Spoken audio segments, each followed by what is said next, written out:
So, you want to take more revenue responsibility in a growing company. Some tough decisions you're going to have to make at some point. Even I had to make them too.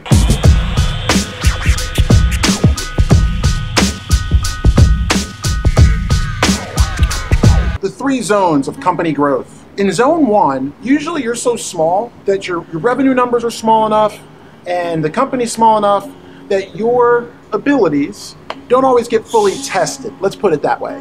Which means, you can be you're a practitioner CEO. Which means every day you come in, you're running your thing. Now I say CEO, I mean manager, operations, founder, it doesn't matter. What I mean is somebody who says, I'm gonna be the CEO of what I own or what I can control. Now we talk about zone 2. The problem with zone 2 is that's where you start needing leadership to start breaking out into very specific and defined groups and areas. However, you typically can't afford that.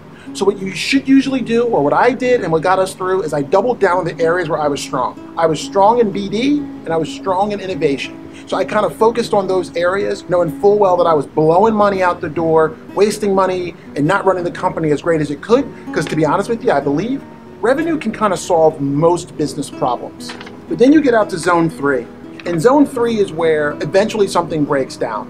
And when you get out to that zone, so whether you are in a company where you are running it, or if you're a manager managing $1 million or $5 million or $10 million or $100 million division, you know the scale that matters to you. But today, what I'm saying is you have to pick one area to go super deep in. One of the things I stop and ask myself recently about practitioners who come up through leadership and management positions is look at how much revenue they're responsible for.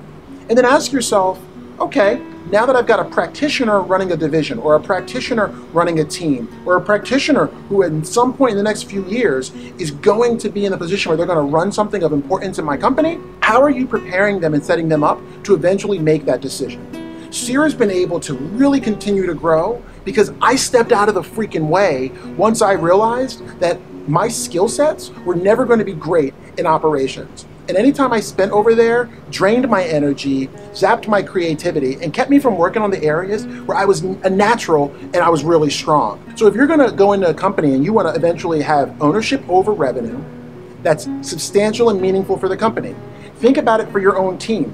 So maybe a team of 5 and 1 million for you is zone 1. But maybe a team of 10 at 8 million is zone 2. At that point, you're going to start breaking down. And then ask yourself, when I get out to zone 3 of my division or my team, what does that mean for the skill sets that I bring and what skill sets that I'm missing? There is nothing more important than a manager who has revenue responsibility, realizing where they have strengths and where they can double down and where they're kind of out of their element. Because you don't want your manager telling you, hey, you know what? You're not good at these 2 or 3 things, and I am now telling you what part you're gonna get. Instead, you have to be self-aware enough to come to your manager saying, you know what? I can see that if we continue on the trajectory we're on, these are the areas where I'm strong and add the most value. So we're gonna need to offset my weaknesses with these areas. That's how you show your managers that even though you don't have all the right answers, you can see the roadmap for where your strengths lie. So all I'm saying today is eventually everybody's got to pick their swim lane. And just because you're good at hustling through and getting things done when you're 5, 10, 20 people does not mean that when you get to 100, 150, or 200, those same attributes will get you through.